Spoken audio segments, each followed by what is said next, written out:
very pleased to have here tonight three trade union general secretaries, three socialist trade union general secretaries. Now, the first union secretary we're going to hear from is Brian Caton from the Prison Officers Association. And that has been no meek union under the leadership of Brian and his colleagues in that union. On the contrary, it's a union that shocked the government when it took strike action, unofficial strike action, according to the trade union laws, back in 2007.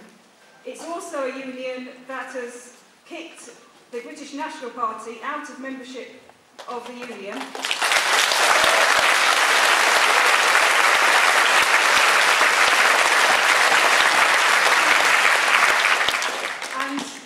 Before Brian speaks, I'd also like to add that Brian has recently left the Labour Party and joined the Socialist Party. Chair, comrades, brothers and sisters, it's good to be here, and I'd like to thank the Socialist Party for arranging this rally for us to look at where we are now within the political spectrum and where we would like to be. I'm not going to go deep into the crisis that currently faces our society, apart from to say that I know that other speakers will tell you a lot more about individuals who caused it and are now being propped up again by a Labour government who will insist in feeding the so-called fat cats and will continue to do so. They think that the people that put us in the mess can actually be given money to get us out of it, and everybody knows that that's not the case. Will sink deeper in it. The working people of this country deserve better. Hence my decision, after being in the Labour Party for 40-some years, certainly probably as much as Jack Straw. I gave him my card back in front of my conference and told prison officers who I had recruited into the Labour Party that they perhaps should consider alternatives to the new Labour government. A government that's done nothing and hasn't kept its promises to my union or other unions or the working people of our country. In fact, they're the people that lied and cheated before the crisis ever happened, that tried to hide it from us, and then, as I say, think that they can buy the way back out of it by giving money and bonuses and allowing bonuses to be paid by those who caused it. And you know, we're in a crisis and we're at a crossroads. But we're very good, aren't we, at being at crossroads. And we did it. And we spent this time stood at the crossroads, arguing one with another, particularly in the left parties. And you know, there's a lot more that unites the left than divides it. And if we choose, and some people do choose, to concentrate on those little bits that divide us, rather than what we need to do together to defeat the major political parties in our country and show that socialism will work in our country, we will be damned for it by our children and grandchildren in the future. The major parties, all the major parties, are about doing one thing: feeding capitalism for sure, smashing union power as they perceive it.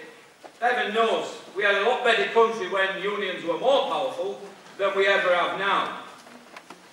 And what do they want to do? They want to take away human rights, my rights, your rights, but certainly the rights of my union, which have been restricted since 1993, when they dragged us into a court, said we'd never been a union, said that we couldn't be a union, and in any event, they will prevent us doing anything. Well, we've had more industrial action since they took away our rights than we had before.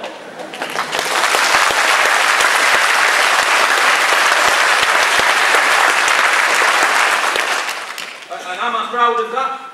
Well, yeah, I am. For sure I am. Because I believe it's everybody's right to withhold and restrict their labour. If the bosses, and I'm talking about public or private, can impose their wishes on the workforce, then we've got nothing left in our armoury other than to withdraw our labour. And we'll do it. And let me tell you, if this shower continue to attack my union, as they have done, and they continue to do, then you will see prison officers outside prisons, and you will see us on industrial action and strike action. That is a promise. It's a promise to this government to wake up to the ideas. What else are they going to do? Well, they're certainly going to restrict the rights.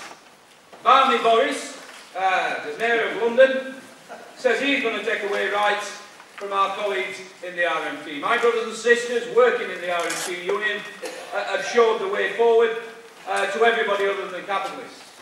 And you know, they will try to attack the RMT, and they will try to take away their rights.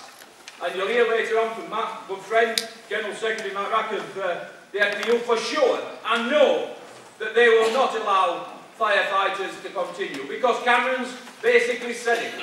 He wants worse and more restrictive trade union rights than the abysmal ones that we've currently got. He will restrict firefighters. He will restrict people in the NHS. No different to what he's done to us, because I think that's a good model. And I have to say this. I've been now 2 years at the TUC, calling for a general strike. A strike that will put back the trade union rights that we all deserve and should have. And I have